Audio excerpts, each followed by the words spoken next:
One day Ruth's mother-in-law Naomi said to her, "My daughter, you must have a future where you will be provided for. Tonight Boaz will be winnowing barley. Wash, put on perfume and dress in your best clothes." Then she told Ruth what to do next. Ruth made her way down to the threshing floor where Boaz was working, making sure she was not seen. When Boaz had finished eating and drinking, he lay down at the far end of a grain pile. Ruth crept up to him, uncovered his feet and lay down.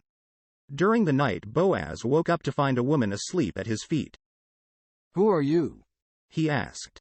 "I am your servant, Ruth. Spread the corner of your garment over me, as you are a guardian redeemer of my family." A guardian redeemer was someone obliged to look after a relative in need. Boaz was related to Naomi's dead husband Elimelech. "The Lord bless you. You have not run after younger men, and people know you are a woman of good character. I am your guardian redeemer, but there is another person more closely related than I am.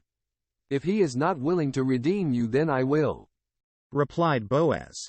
Ruth lay at his feet until morning. Boaz filled the shawl she was wearing with grain to take back to Naomi. Boaz went to the town gate where business deals were done. When he saw the guardian redeemer, who was more closely related to Naomi's former husband, he asked him to sit down with 10 elders gathered as witnesses. "Naomi is selling the land that belonged to our relative Elimelech. You have the first right to buy it, but if you do not want to, then I will," Boaz explained. "I can buy it." "On the day you buy the field from Naomi, you must also buy it from Ruth, in order to restore the name of the dead man to his inheritance." "I cannot buy the land without causing problems with my own estate. You buy it, as I cannot."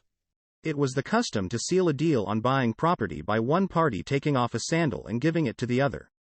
The guardian redeemer who had first choice on the land took off his sandal and gave it to Boaz. Boaz made an announcement to the elders and those gathered. "Today I have bought from Naomi the property of Elimelech, and his sons Mahlon and Chilion. I have also acquired Ruth the Moabite as my wife. You are my witnesses." So Boaz married Ruth, and the Lord blessed them with a son. Women told Naomi, "Praise the Lord. He has looked after you in your old age. Ruth loves you and is better to you than 7 sons." Ruth and Boaz's son was called Obed. Obed was the father of Jesse, whose youngest son David became king of Israel. A descendant of David was Mary, the mother of Jesus.